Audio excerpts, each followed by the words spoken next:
Assalamualaikum warahmatullahi wabarakatuh. Bismillahirrahmanirrahim. Apa kabar hari ini? Sudah siap belajar? Hari ini kita akan mempelajari tentang tubuh manusia, makanan,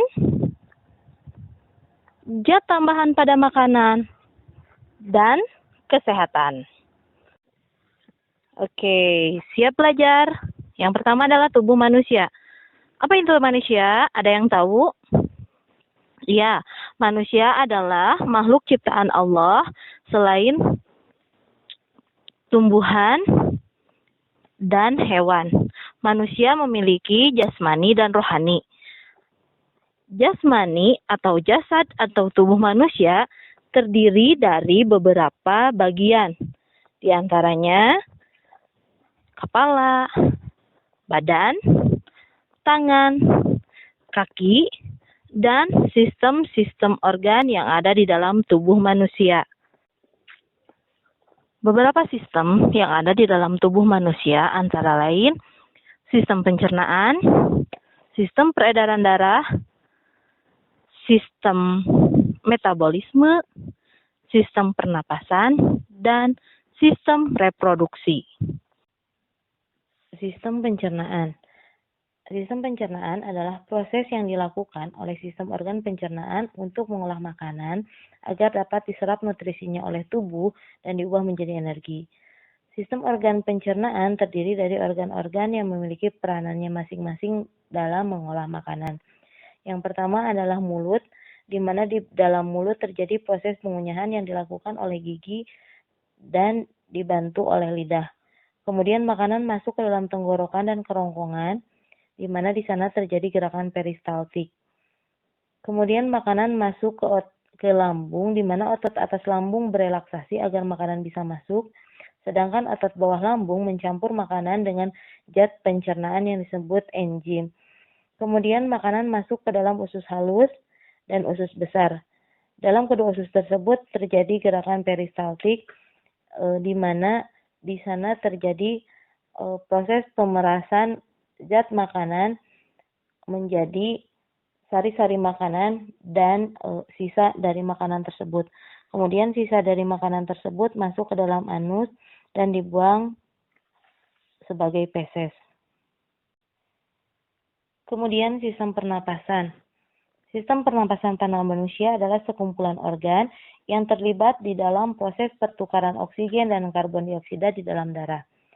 Seseorang dapat dikatakan memiliki laju pernapasan normal apabila ia bernapas 12 sampai 20 kali per menit saat istirahat dan berlangsung secara berkesinambungan. Sistem pernapasan dibagi menjadi dua, yaitu sistem pernapasan bagian atas dan sistem pernapasan bagian bawah.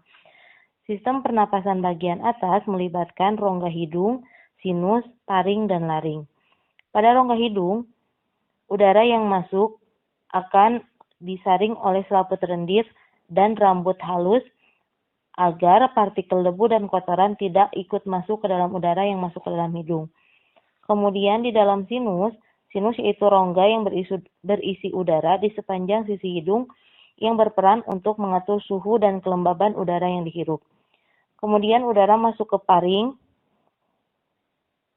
dan masuk ke dalam laring. Laring adalah ruangan kecil sebelum trakea yang berisi pita suara. Kemudian udara masuk ke sistem pernapasan bagian bawah yang terdiri dari trakea, bronkus, paru-paru, dan diafragma. Trakea adalah jalan napas yang utama menuju paru-paru yang terletak di bawah laring. Kemudian dari trakea, udara masuk ke dalam bronkus. Bronkus adalah cabang dari trakea yang berfungsi untuk meneruskan udara ke paru-paru dan cabang terkecilnya dikenal sebagai bronkeolus. Kemudian udara masuk ke dalam paru-paru. Paru-paru terdiri dari jutaan alveolus yang menerima udara dari bronkeolus dan berfungsi sebagai tempat pertukaran oksigen dan karbon dioksida. Yang terakhir adalah diafragma, yaitu otot pernapasan utama yang dapat berkontraksi dan berelaksasi secara bergantian sehingga membuat udara dapat masuk dan keluar dari paru-paru. Sistem peredaran darah. Sistem peredaran darah juga disebut sebagai sistem kardiovaskular. Sistem ini adalah bagian dari kinerja jantung dan jaringan pembuluh darah. Tugas utamanya adalah mengedarkan oksigen dan nutrisi yang didapat dari sari-sari makanan ke seluruh sel dan jaringan tubuh. Sistem peredaran darah dibagi menjadi dua macam, yaitu sistem peredaran darah kecil dan sistem peredaran darah besar. Sistem peredaran darah kecil yaitu darah mengalir dari bilik kanan menuju paru-paru melalui arteri pulmonalis. Dalam paru-paru terjadi pertukaran darah yang banyak mengandung karbon dioksida dengan darah yang banyak mengandung oksigen. Darah yang banyak mengandung oksigen kembali ke jantung melalui vena pulmonalis. Sistem peredaran darah kecil bisa dijelaskan berawal dari bilik kanan, masuk ke arteri pulmonalis, masuk ke paru-paru, masuk ke vena pulmonalis, dan terakhir ke serambi kiri jantung.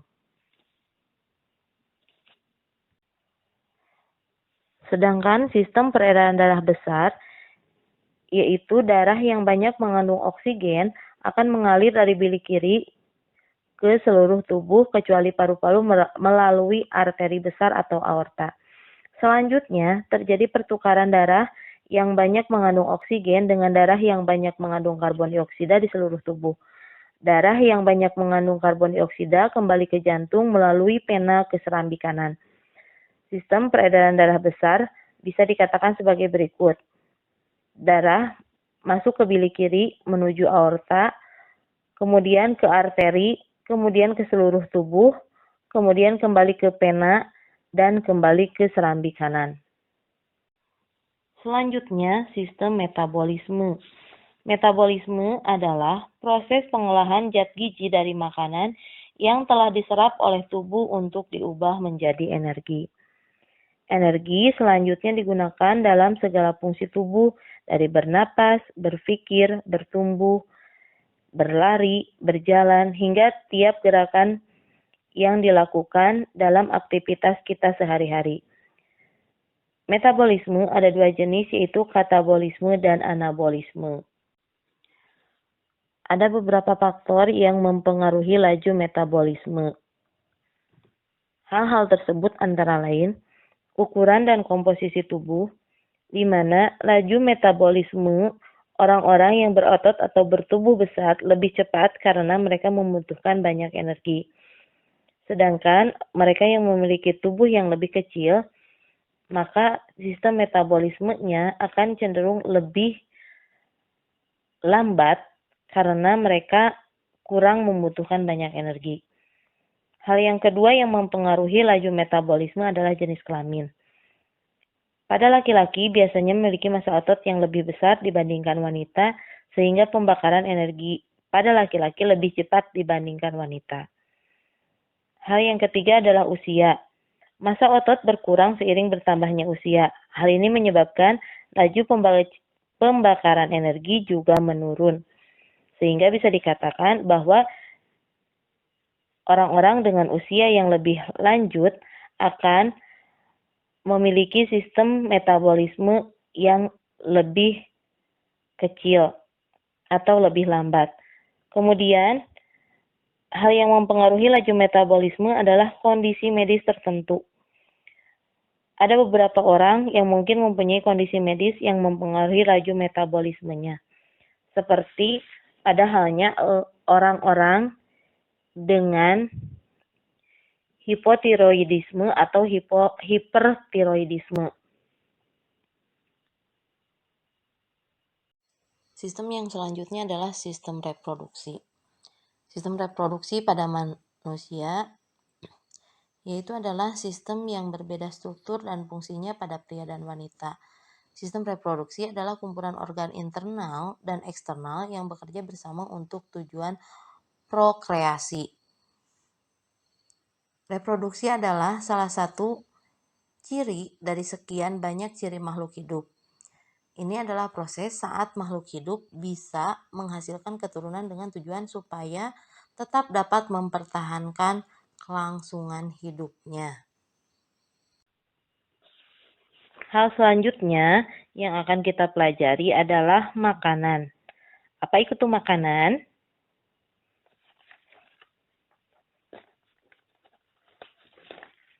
Iya, makanan adalah segala sesuatu yang bisa dimakan oleh manusia dan memiliki nilai gizi di dalamnya. Makanan yang dimakan manusia haruslah makanan yang bergizi seimbang. Makanan bergizi seimbang adalah makanan yang mengandung karbohidrat, protein, mineral, vitamin, lemak yang seimbang sesuai dengan kebutuhannya masing-masing. Nah, zat gizi yang terdapat pada makanan adalah sebagai berikut. Yang pertama adalah karbohidrat, kemudian mineral, protein, lemak, vitamin, zinc, zat besi, asam amino, dan masih banyak lagi. Karbohidrat yaitu zat gizi yang berfungsi sebagai sumber energi untuk tubuh. Karbohidrat ini bisa didapatkan dari nasi, tepung, kentang, ubi, gula, dan lain-lain. Kemudian mineral. Mineral adalah senyawa non-organik yang tubuh kita butuhkan agar bisa berkembang dan berfungsi secara normal. Ada berbagai jenis mineral, antara lain kalsium, fosfor, kalium, magnesium, sulfur, zat besi, natrium, zinc, iodium, dan beberapa mineral lain.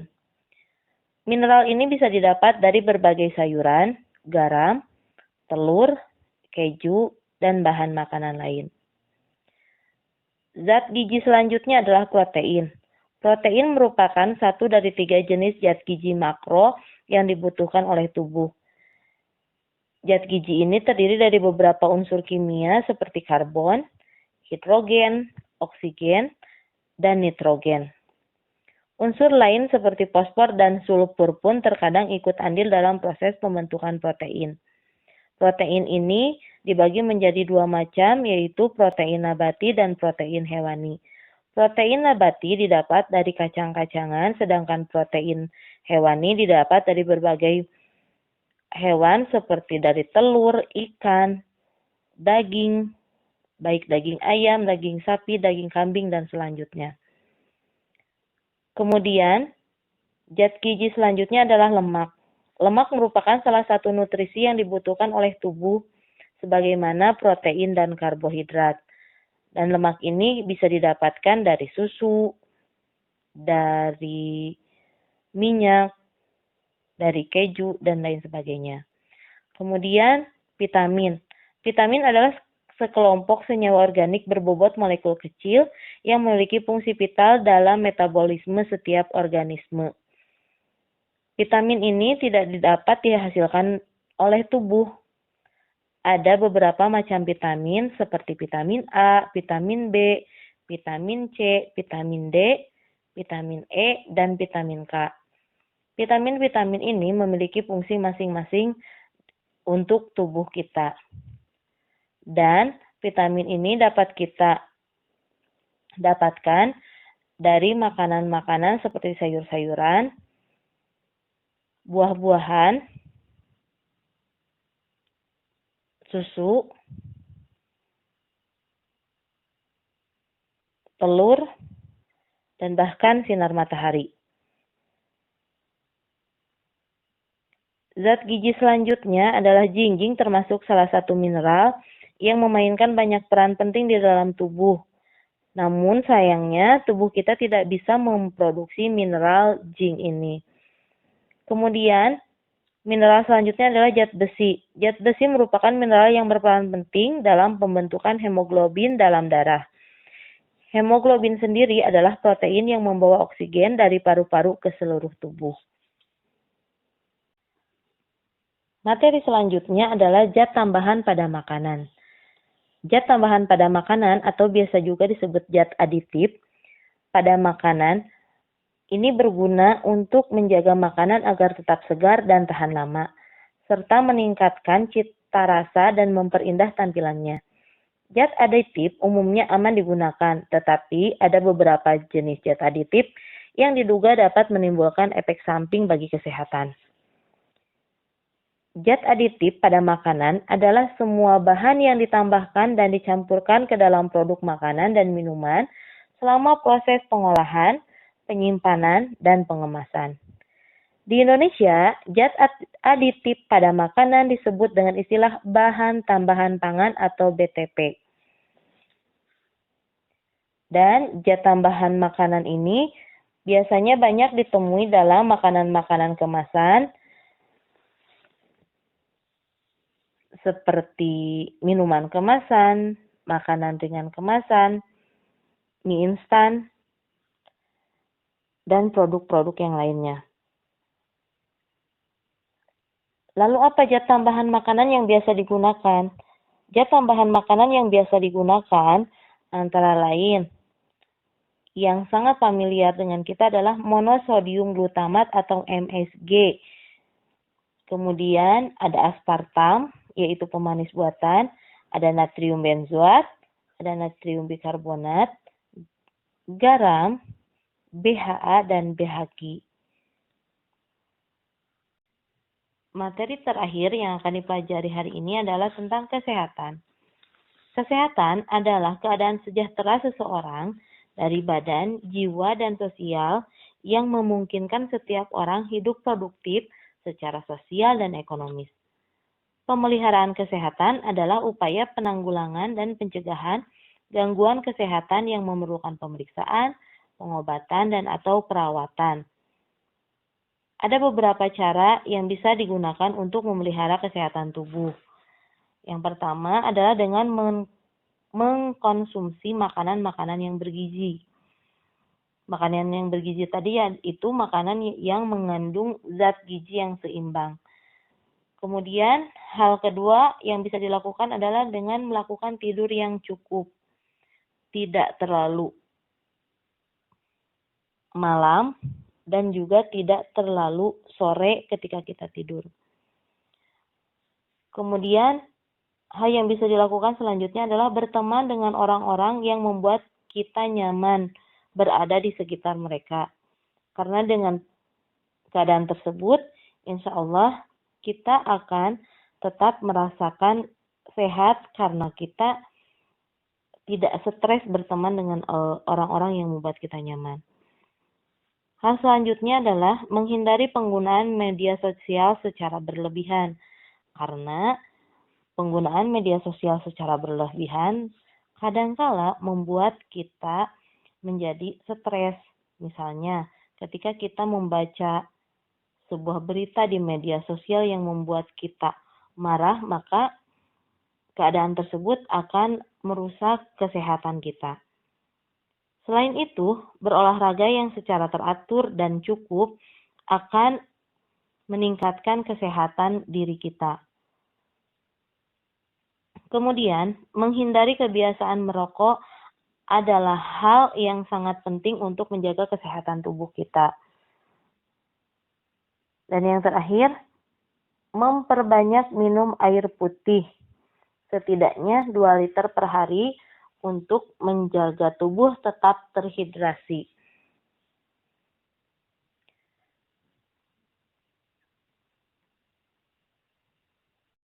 Kita sekarang akan melakukan praktikum tentang menghitung denyut nadi.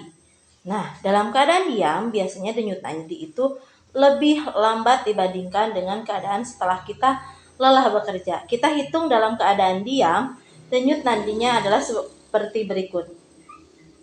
1, 2, 3, 4, 5, 6, 7, 8, 9, 10. Kemudian kita akan melakukan banyak bergerak. Ini adalah berlari. Nah, setelah berlari, larinya makin kencang. Nah, setelah berlari, kita coba hitung lagi yuk. 1, 2, 3, 4, 5, 7, 8, 9, 10, 11. Oke, jadi teman-teman ternyata benar ya bahwa denyut nadi itu akan lebih cepat setelah kita beraktivitas.